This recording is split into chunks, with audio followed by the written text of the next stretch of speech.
Hey everybody, how's it going? This is Seth Williams from the REtipster blog. Here I've got Greg Srader. Greg has been sending me sporadic emails over the past year, 2 years. Is that how long it's been now? 16 months. 16 months. Just dropping me a line every now and then, letting me know about his successes, some of the great deals he's been doing. And it's been really cool and exciting and just encouraging to see the progress he's made. So I thought he'd be a really good guy to sit down with and just kind of chat about what's been going on, what his experience has been like, some of the things he has learned along the way. And, hopefully through this conversation, I'll learn something new and you can learn something new as well. So, Greg, how's it going? It's great, Seth. Thanks for having me. Great. Awesome. Well, just to kind of kick this off, I'll sort of ask the question I usually ask, and that is, how did you first learn about land investing, and what made you decide to give this a shot? Well, Seth, I've always been interested in real estate. I sold homes. My first job out of college, I sold Jim Walter homes, which we built on your lot, and I always wanted to get into flipping homes or buying rental property. I knew I wanted to be in real estate. Didn't really know how I wanted to get there. I was driving through Houston one day in the neighborhood that I'm probably, not so good of a neighborhood to buy or to rent in, but maybe owner finance in. And I saw a sign that said owner finance homes. So I go home and I start Googling, maybe I could borrow money and buy this home and sell it owner finance for more interest. And come across the REtipster website. Oh, cool. And I don't know how that brought me to your site, but I started reading how you had took the proceeds from selling land to buy rental property. My wife was actually out of town that time, and I read a lot of your blogs. And when she came back in, I said, "Hey, I read this pretty cool thing on the internet. I think we're going to put a mailer together. What do you think?" And she said, "Yeah, let's try it." Wow, that is awesome, man. That's so cool to hear. So it's just kind of like a Google search, and you sort of came across my stuff and started learning that way. That's awesome. I never even thought to invest in land. It was just, it was low price of entry, and I said, "Yeah, let's do it." Yeah. So when you started that first direct mail campaign, what was that? Was that like a scary feeling? Like, was there a lot of doubt in your mind about what was going to happen? No, I knew that I wanted to do something to generate income away from my 9-to-5 and my wife's 9-to-5. And I was willing to lose a little bit of money. I mean, I priced it out and clicked to mail. I was doing the larger postcards. I think they were 50 cents a piece. And, I told my wife, I said, let's just get $1,000 together. And if we lose, we lose. Let's just do it. And, I had her blessing, and I was okay with losing. So we went out and we just did it. Awesome. And when you were doing that direct mail, like what kind of lists were you using? Where did you get your data from? I actually went to the courthouse. It was a county over from where we live. Paid $40 for a list. Okay. Had a really tough time opening up that list, but I figured out how to, a lot of with Microsoft and figured it out. Sure. Yeah, some of those lists are just awful to figure out. But if you can get there, it's totally worth it. That's right. So what were the results like when you did that first campaign? Like, did it surprise you in a good or a bad way, or how did that all turn out? I was very surprised at the number of people that checked their mail and called me back. I mean, I sent 250 letters out, and I've got a 6% return. Okay. Now, it ended up one of those neighborhoods I sent to had high HOA fees, and people were just giving their property away. Cool. Yeah, I just recently came across one of those myself, so sometimes I can skew the results a little bit. I'm going through one now also. Sure. Yeah, that's actually something I used to just be like automatically no, forget about it. But I've come across some where like the profit potential is huge. So I think sometimes it can still make sense, but unless it kind of falls into that camp, I'm usually just one to walk away. Is that kind of how you think of it too? Absolutely. Unless it's like some of these lake properties, it'll have an HOA for $100 a year, and you get access to the boat dock. That's with the $300 a year or $40 a month, and I'm going to have a hard time, I think, selling somebody on that. Yeah, I hear you. So let's talk about some of the deals you've done. Are there any examples you can talk about, just like purchase price, sale price? Yeah, absolutely. The first one that I bought it for. And I said we'd spend $1,000. Well, we ended up finding one that it was on the tax roll for $40,000. We spent $3,538 on it, using a title company. Sold it for $9,500. Wow, so nice. That first deal, I was super happy with that. Mm-hmm. And then led into my second deal I bought for $100, which I would have never offered somebody $100 for a land if I didn't read your blog. And I sold it. Ended up it was flood property, unbuildable, but the neighbor was happy to buy it for $1,000. Nice. Yeah, and got a couple. I've got 3 more that I want to tell you about because they kind of go together. I've got 5 acres for $50. Whoa. It was land. Yeah, it was landlocked, and I ended up selling it for $3,000. A guy was specialized in getting access to landlocked property, and real happy to buy 5 acres for $3,000. Wow. Trying to gain access, I made a couple phone calls to the surrounding owners, and I found a guy that he didn't want to sell his 5 acres next to mine, and he couldn't tell me how to get to that 5 acres, but he had 8.1 acres that he'd sell me for $1,000. Wow.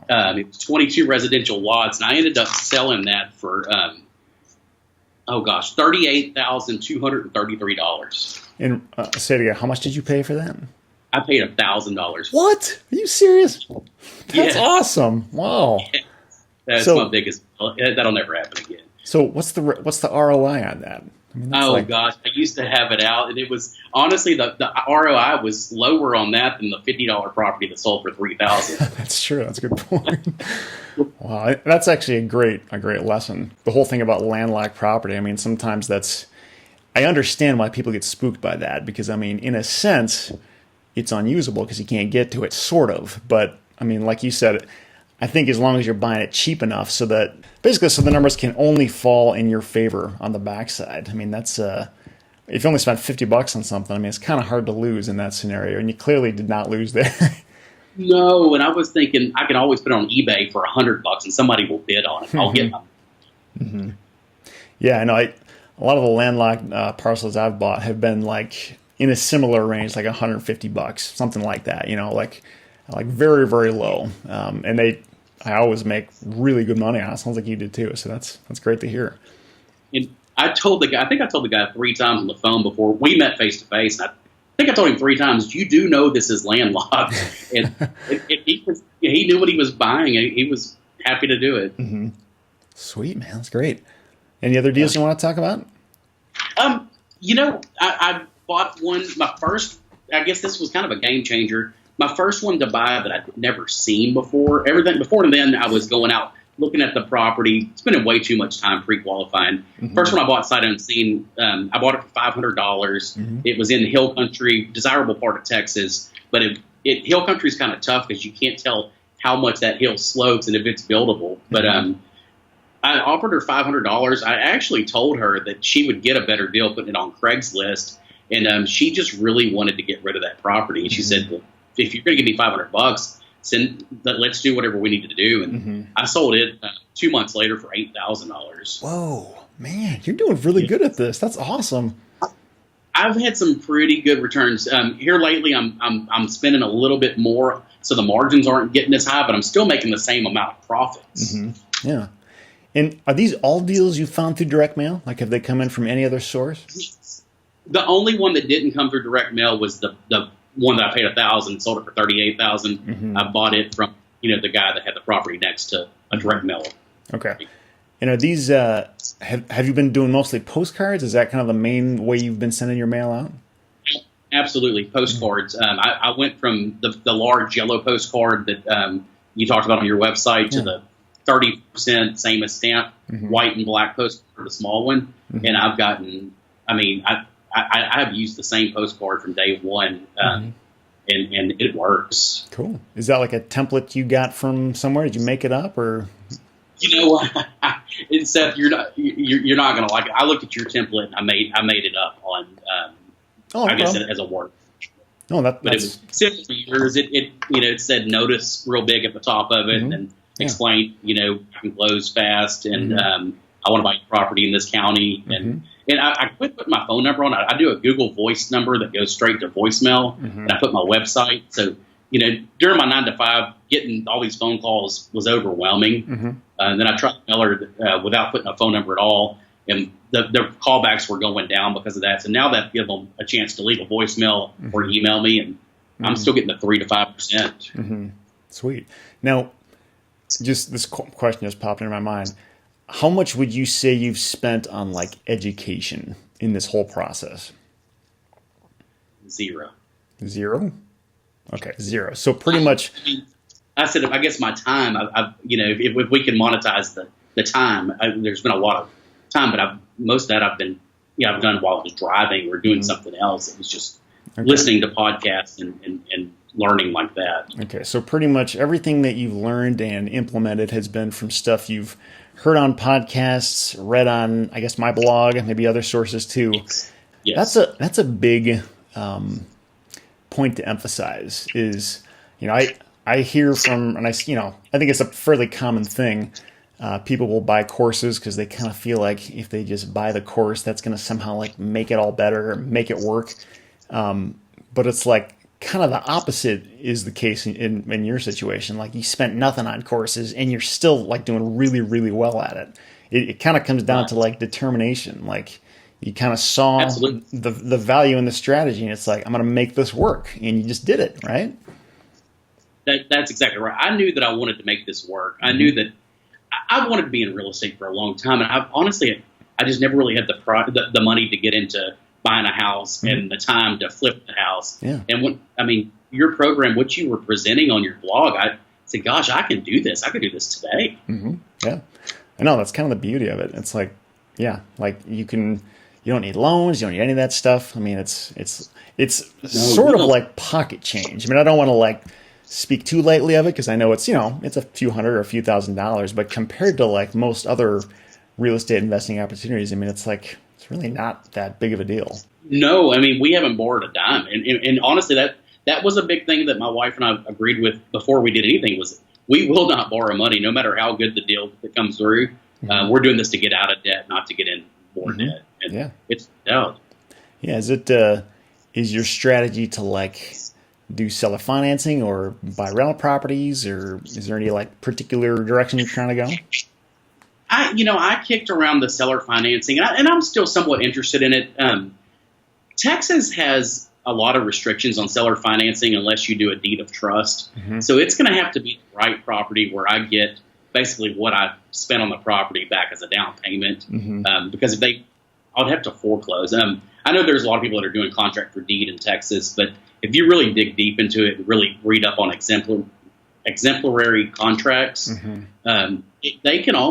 they could take you to court and sue you and get 100% of the money back that they've given you for the property.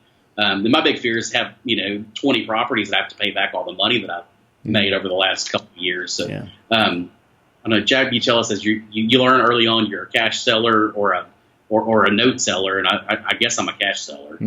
Yeah, no, I hear you. It's seller financing is a whole. I don't want to say it's a whole different game, but it kind of is. I mean, there's a lot you have to learn and just be ready to sign up for if you're going to go down that road. It's and I have heard that about Texas when I was researching it about a year ago. Texas is not a land contract state. That's a deed of trust state. So, I mean, if you ever are going to go down that road, like I'd say it's totally worth paying for an attorney, making sure it's done right, especially that first time. Once you kind of know the process, then you can kind of determine what you're comfortable with after that. But, I would not want to screw it up, especially the first time through. Right. Yeah. So how have you been getting your properties sold to date? Craigslist is the best tool. I've got 2 different Craigslist accounts to where I can renew my ad, almost every day. On each of those, I'll do 2 or 3 listings for each property. I use tag words, which helps. Basically, I'll go to Wikipedia and get anything that has to do with that county I'm selling in, any city's name, any school, anything in the county around that, use it as tag words. And I'm drawing a lot of traffic. And the way I know I'm drawing traffic is I add a link to a YouTube video for every property. And if I'm getting a lot of hits on that video, it means a lot of people are looking at my Craigslist ad. So, and Craigslist doesn't allow clickable links, right? So are people like copying that link and pasting it manually? And I have a note on there, you must copy and paste. Interesting. Cool. It's actually a good idea. I usually include links in mine, but I don't actually say that, but I probably should, making it more obvious that they have to do that. Interesting. Right. I put GPS coordinates on there, which a lot of people don't know how to use those. But I basically, what I'll do is I'll take any kind of notes on my ad, save it to my notes in my iPhone, to where when people text me and ask questions, I can text them back everything in one text, so I don't have to spend a lot of back and forth. But in that, it'll have a Google link to the property, to each corner of the property. It'll have GPS coordinates to each corner of the property, and then a video of the property. Okay. And the video you're doing, is this just like a Google Earth video, or what does that consist of? Simple Google Earth video. I've been buying some properties here lately in the Dallas-Fort Worth area, and my brother lives there, so he's going out to properties and taking a short video for me. Cool. We've got an agreement. I pay him what I pay. We go look, and he does a lot better job than we go. Yeah. Than I think we go. Yeah, for sure. So. Yep. Cool. You were mentioning these tag words in Craigslist. Help me understand that. Or are you just like finding certain keywords and including them somewhere in the body of the ad, or is there another place you're putting them, or how does that work? Well, I have the description of the ad, and then at the end of it, I just type keywords, colon, and then I have about 100 words after that all have a comma after them.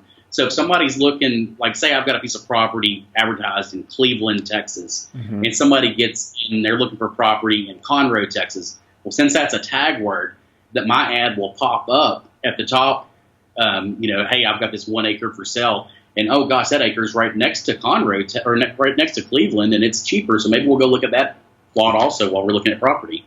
Wow. Okay. And the main idea is that people will be searching for this stuff, right? And is that the main benefit? Or That's not? Right. And I've also got in there, I've got vacant land, I've got prepper, camping, anything fishing, hunting. So if somebody's looking for a hunting property, my ad's going to pop up. If somebody's looking for a mobile home, my ad will pop up. Wow. So you can almost have like a swap file where, there's a list of keywords that like always applies, and then maybe a separate list of like things specific to that area. And you said you just go into Wikipedia to get those things? I am. And you're right. I'll go to an old ad and I'll keep the keywords that we'll use for everything. Then I go to Wikipedia and I find keywords for that specific county that I'm selling in. If that high school is known for the Longhorns, I might put in Longhorn football. Wow. Does that take a lot of time to figure out which words you should be using, or is it like a couple minutes? A couple minutes. I mean, you go through Wikipedia, you type it up. I mean, I can't really copy and paste because I've got to put a comma behind every one of them. But no, it doesn't take long. That's a pretty sweet Craigslist hack. I'm going to try that on my next one. Thanks for sharing that. That's really cool. No problem. I can send you a link to one of mine and let you see what it looks like. That would be really cool. Yeah, I'd love to see that. Okay, so like other than Craigslist and other than your brother in the Dallas area, are there any specific tools or resources you've been finding pretty helpful in the business? Like what do you use on a daily basis that like you couldn't live without? Well, okay, I use the Facebook. Mark Podolsky's got a good Facebook chat board. Yeah. I use that a lot for questions. And from that, we put together, there's 5 of us in a group on a private Facebook Messenger thing. And I'm telling you, we really help each other out. If I have a question about writing a deed or a scenario that I haven't, experienced before, these guys are super helpful. And, we have a conference call once a month. It's really cool that came out of the other page. And then, Texas, I've only bought in Texas so far, and there's no disclosure of how much property is sold for. So I use basically Realtor, Land and Farm, Zillow, LandWatch, about 5 different. I'll go to like 5 different websites and see price per acre before I price the property, because I want to have the best price in the county. So I'll see what I want to sell for it, and then I'll know that I need to offer less than that if I want to make money in this county before I send them out. And I'm not opposed to paying half. I don't have to buy it at 25%. If I know that, I can double my money and make good money, I'm okay with that. Yeah, that's not a bad deal. Not at all. So going back to the Facebook group thing, so it sounds like you've got like sort of like a mastermind thing going. Is that something that you guys just sort of made the connection on your own, or did somebody put that together for you, or how did that come about? it was put together, and I was asking a lot of questions in the main forum, and one of the members actually invited me to join the group. And I'm real glad he did. I mean, it was it has helped me out a lot. Yeah, that's so there's 5 of you guys. You said you have a phone call every week or something, or so we do one monthly. One a month. Okay. Oh, I got you. All right. Yeah, that's great, man. I'm really glad to hear that. Yeah, mastermind groups sometimes are hit or miss, but I mean, if you've got even a couple of the right people in there, and if the conversation goes in the right direction, like, you can learn a ton that you would never pick up on your own. Absolutely. Yeah. Are those people all from Texas, or just from all over the place, or? No, so they're all from. They've all been through the Land Geek program. And I think they all met at boot camp. But I'm the only one from Texas, and I'm actually the only one that has a sales background. But those guys are killed. I mean, they've been real successful with it. Sweet, man. And it's thanks you. If I told you who it was, you'll recognize all the names. Yeah, probably. Yeah, there's certain people who are definitely more active than your average person. I'm sure they would stick out. Any other resources you want to talk about, or are those kind of the main ones? Success Plant, which is now landinvestors.com. That's a good one. They've got a good forum there, and that's about it. It's pricing the property and asking questions and getting the answers to my questions. Those are the tools that I would say really stick out. So it sounds like between the blog, the podcasts, Mark's group, the Success Plant group, I mean, you've been able to get a lot of dots connected along the way, right? That's pretty Absolutely. smart. Oh yeah. But it all started finding your blog and reading, basically reading everything that you offered on the blog, and then it's all gone from then. I didn't know about Mark until I started listening to podcasts, and that's where I found that. And same with the Land Academy. I mean, those guys have been doing this forever, but I didn't hear about that until I started doing podcasts. Sure. Yeah, absolutely. Yeah, podcasts are super, super helpful and convenient. So I can see why that would appeal for sure. So you've been at this, you said 16 months? 16 months. Okay, I gotcha. And how many deals total have you done to date? Let's see. I've got that. Well, I didn't take that, but I've done 21 deals. 21 deals. Okay. And then this year alone, I did two. I did 2 of them in 2016. I've done 19 since January. Okay, great. And has it? Have there been any particular challenges with organization or keeping things straight or having the time to pursue everything, or what's been sort of the biggest challenges or lessons you've learned along the way? My biggest in the beginning was just letting the phone take over my day. I mean, like I said, I still 50 hours a week at a day job, and I had to get that under control really fast. It was getting to the point where I was spending too much time after hours and on the weekend calling people back, and it was, I hear a lot of people say this is a 2 or 3 hour a week job. It hasn't been that way for me. I've spent a lot of time doing this job. So I got the phone under control using the Google Voice and building a website. And besides that, no, I mean, I keep thinking there's going to be a piece of property that I'm going to buy it wrong and lose a lot of money on it. But knock on wood, that hasn't happened yet. Yeah. Yeah. I mean, it sounds like you're evaluating your offer amounts and purchasing decisions pretty well before you're closing on deals. Honestly, I would be surprised if you got hurt, just given that you're really scrutinizing it that carefully. I know people who don't do it nearly that well, and they still don't really get hurt either. So, I mean, the fact that you're really looking closely at it, I'm sure is going to help you a lot. Yeah. I am spending a little bit more now, and that makes me a little nervous. But even I started doing that 3 purchases ago, and I'm still getting the phone calls and the callback rate from the ads. I think I'm still buying right. Yeah.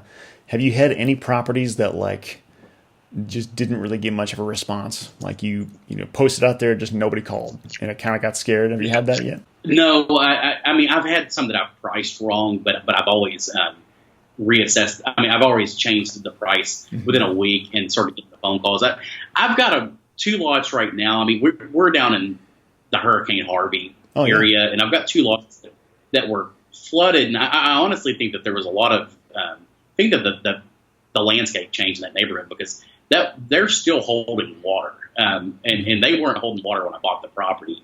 So I probably will end up donating those or giving them away. But I don't have a lot, and I bought them for $300 a piece. So it's not the, it sucks, but it's not the end of the world. If I, if that's all I'm going to lose on this, I'll take it. Yeah, for sure.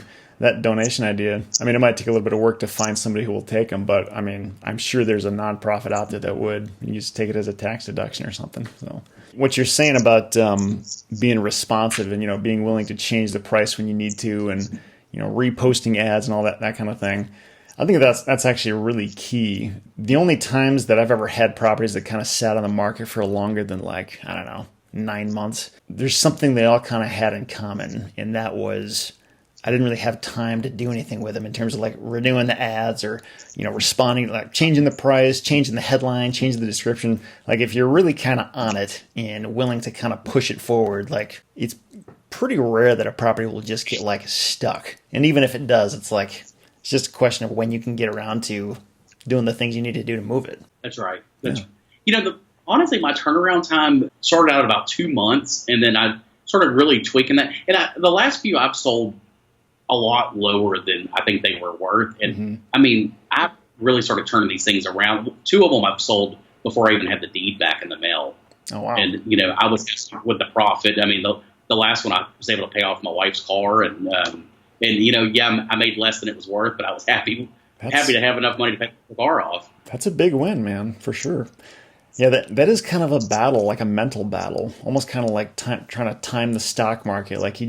You never really know for sure if you're getting the best deal you could ever get. You just kind of have to decide to be content with what really is good money. You kind of have to not overthink that and overanalyze it. So have there been any other big surprises, either good or bad, that you've had about the land business? Has anything just jumped out to you? It was whoa, didn't see that coming. I mean, I guess I was just surprised at the number of people that don't want their land.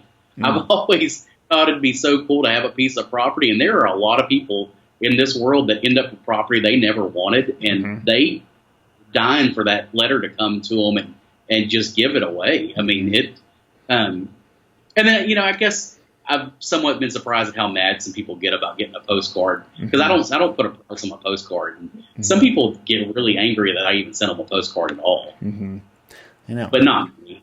I think it's funny. I normally record those voicemails and text them to all my friends. Yeah, you really have to learn to laugh at it. It is kind of weird, though, isn't it? How people don't really see their land as an asset. I mean, I think that segment of society is always going to be out there. Whether the economy is good or bad, it's just weird. It's kind of, I mean, it's unfortunate for them because they're really missing out. But I mean, they're willingly and happy to just give it away. They just kind of see it as a problem. And the beauty is when you realize how to reach those people, because that's where opportunity just really opens up. I'll tell you where I see the most people that really want to give it away. And I've passed on so many of these. If it's in a city and you can't put a mobile home there, and it's a neighborhood that there's been no homes built in the last 20 years. I mean, do you buy those or do you pass on those? I mean, that sounds like the kind of thing I'd pass on. I mean, there may be some aspect of it that would make it worth looking closer at, but just based on what you said there, those are usually pretty low end, very, very, very cheap lots, right? That's right. I mean, lots that I could pick up for $100, $200, but I'd have to mow the grass. That's a big fear. They probably have grass fines on them because the people haven't mowed the grass, and the city's gone in and mowed it and put a lien against it.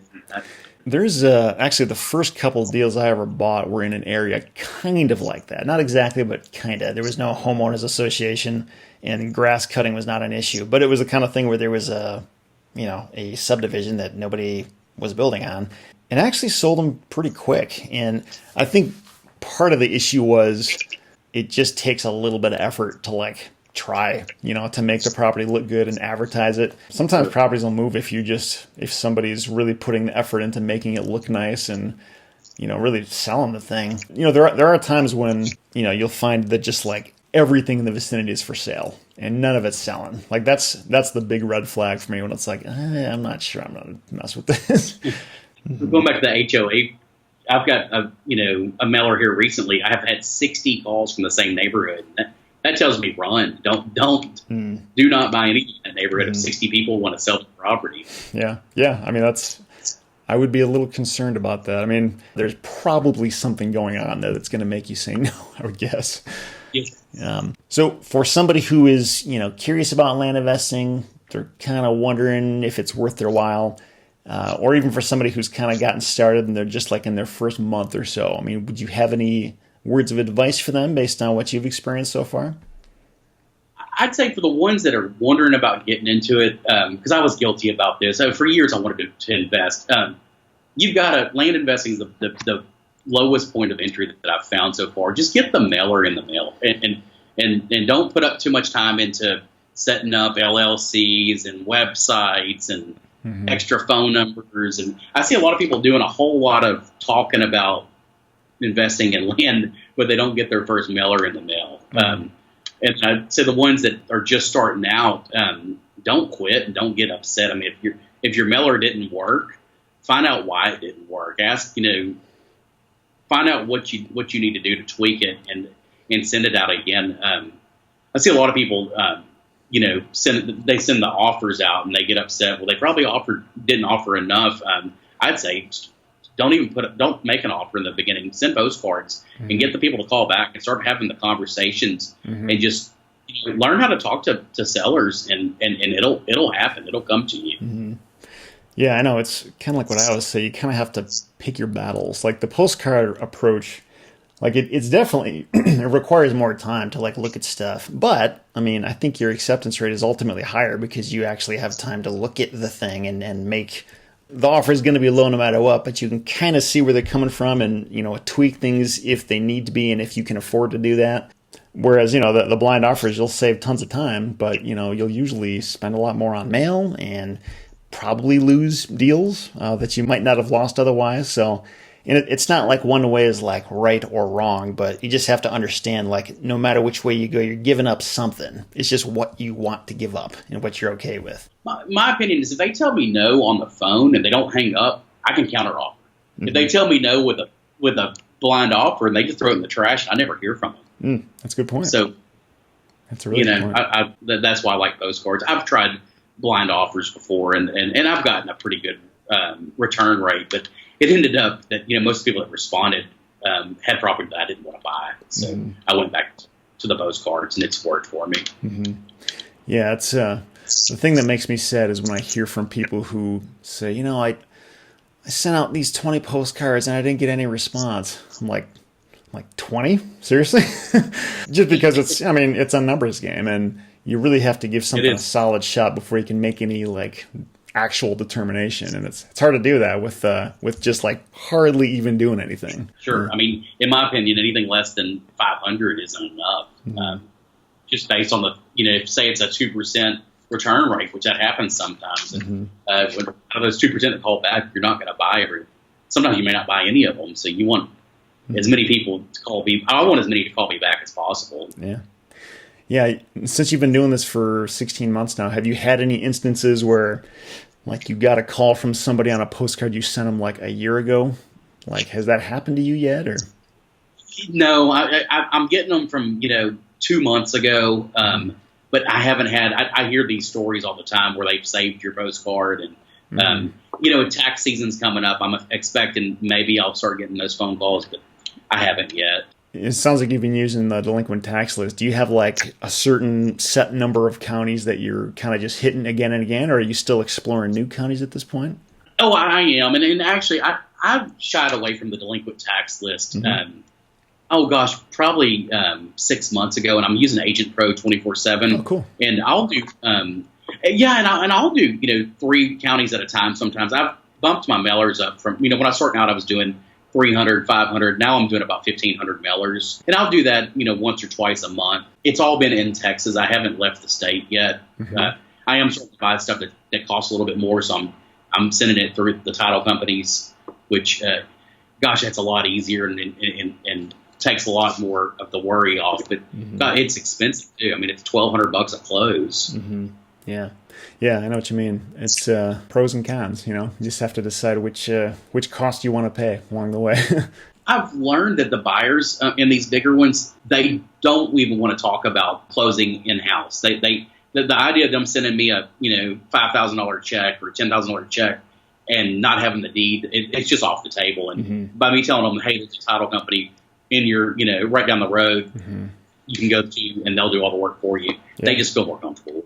Yeah, sometimes it is a deal breaker in addition to, a huge time suck if you don't use a title company. So sometimes you just got to bite the bullet and do what you got to do. Yeah, and you're right. They will drag their feet and, and they make me a little nervous in that 2-week, 3-week time it takes to close. But if I'm able to use the same title company to buy it as I used to sell it, they can normally push it out pretty fast on the sell side. Yeah, and not all title companies are created equal. I know I'm closed a deal right now with a title company, and the closing agent I'm working with, like, I won't say she's bad, but she doesn't really know how to handle certain situations. Like there was a time where the seller saw some little line item in the title commitment and started freaking out about it. And really the issue just needed to be explained to her really, really clearly and carefully. And this title agent didn't really know how to do that. And like the deal almost fell apart because of that. It's like if I hadn't known about it and jumped in and like salvaged it, like I could have lost a $20,000 deal. So it's like, I don't know, I guess when you're dealing with people, there's always weird things that can come up because people are imperfect animals for sure. Yeah, and I had a title company that almost cost the big deal that I told you I bought for $1,000, sold for $38,000. I had to use 2 title companies on that. The first title company said that since they couldn't see access from Google Maps, and this was a mile away from their office, they wouldn't drive out to look at it. But since they couldn't see it from Google Maps, they wouldn't insure it because they said that there was they didn't think there was access. Oh my goodness! And I told them, if you would drive out there's clearly access. You can drive onto the property. So I ended up I lost the buyer, but I got another buyer, and thank God, in about 2 weeks later, and I brought it to another title company, and it went right through. Yeah, I actually had a really similar thing earlier this year. I'd never had this before, but the first title company I called on this deal, they said, this looks like that purchase price is too low. This is fishy. We're not doing it. Seriously? Because I'm getting a good deal. You're not willing to close this thing? And I mean, luckily I found somebody else that was happy to do it, but it's like, man, what is wrong with you people? Like you've got the signature of the seller and you're working with them in the process. Like it's not like something underhanded is going to happen, but yeah. They're supposed to be neutral and unbiased. They shouldn't. I don't guess that's really any of their business how much you're buying it for. I think that's how it's supposed to be. But again, some title companies just don't seem to get it. Not on board with that. So cool, man. Well, hey, is there anything else you want to share or talk about before we wrap this up? I guess there was another one that I wanted to tell the newbies is just set some money aside and be willing to lose. If you can come up with $500 or $1,000 and don't lose sleep about losing it, I think you'd be a lot more successful getting out there and doing it. I think that's a great point. I mean, especially on the first time through this process, your first direct mail, the first list, the first purchase, first everything. That is like the most valuable education you'll ever get. That's when it really sticks and when you really see it for yourself, like what does and doesn't work. Greg, I really, really appreciate your time. It's been really great to talk to you. I learned a couple new things here like I knew I would. And yeah, I wish you all the best. And if you ever learn new things or want to share more insights, it'd be great to talk to you again. Oh, definitely. And thanks for having me. I really appreciate the interview. Absolutely. Thanks, everybody. See ya.